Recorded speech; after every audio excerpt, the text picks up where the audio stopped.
સીતારામ, સદદેવીદાસ, જય મા અમર, જય શ્રી કૃષ્ણ। આજે પૂરો સાથી પરિવાર એટલે કે જલપાબેન, હું, અમારા પાર્થભાઈ, ભરતભાઈ અમે બધા આવી ગયા છીએ જુનાગઢની અંદર ગરવા ગિરનારની ગોદમાં।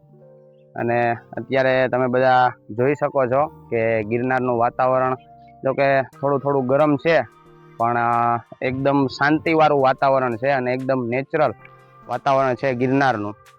ઘણા બધા સાધુ સંતો, ઓલિયા પુરુષો અને ભગવાને તપશ્ચર્યા કરી અને જુનાગઢ અને ગિરનારને એકદમ મસ્ત મજાની ભૂમિ બનાવેલ છે। એટલે અમે ને જલપાબેન હમણાં થોડો સમય પહેલા ગંગેડી ગયા હતા।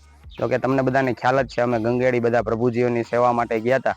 ત્યાં એક સાધુ મહાત્મા અમને રસ્તામાં મળ્યા હતા અને એ સાધુ મહાત્માને જ્યારે આપણે દ્વારકા જતા હતા ત્યારે એ સાધુ મહાત્માને આપણે પ્રસાદ અર્પણ કર્યો હતો। એ પણ એને યાદ હતું કે એમની યાદશક્તિ કેવડી કે આપણે ઘણા સમય પહેલા જ્યારે દ્વારકા પ્રભુજીઓ લેવા માટે ગયા હતા ત્યારે આપણે એમને રસ્તામાં ઊભા રાખી અને પ્રસાદ અર્પણ કર્યો હતો।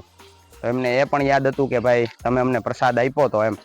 તો એ સાધુ મહાત્માને મળ્યા અને એમને એવું કીધું હતું કે ભાઈ 50માં પગથિયે મારે એવું નાનું એવું ઝૂંપડું બનાવવું છે કે જ્યાં મારી સાયકલ રહી શકે અને સાથે સાથે ધૂણો પણ બનાવી શકે।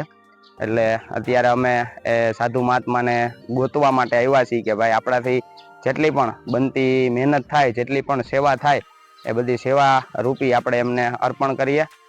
જોકે ગાઢ જંગલ છે અહીંયા, તો ઘણા બધા જનાવર, પશુ, પક્ષીઓ એની બધાની વચ્ચે રહી અને ઓલિયા પુરુષો સાધુ મહાત્મા રહી અને તપશ્ચર્યા કરે છે અને ગુરુ દત્તાત્રેયનું ધ્યાન ધરે છે અને સાથે સાથે બાજુમાં દાતાર ભગવાન પણ છે। તો દાતાર ભગવાનનું પણ બધા સાધુ સંતો ધ્યાન ધરે છે અને આવી સેવાકીય પ્રવૃત્તિ માટે અમે અત્યારે ગિરનાર આવી ગયા છીએ।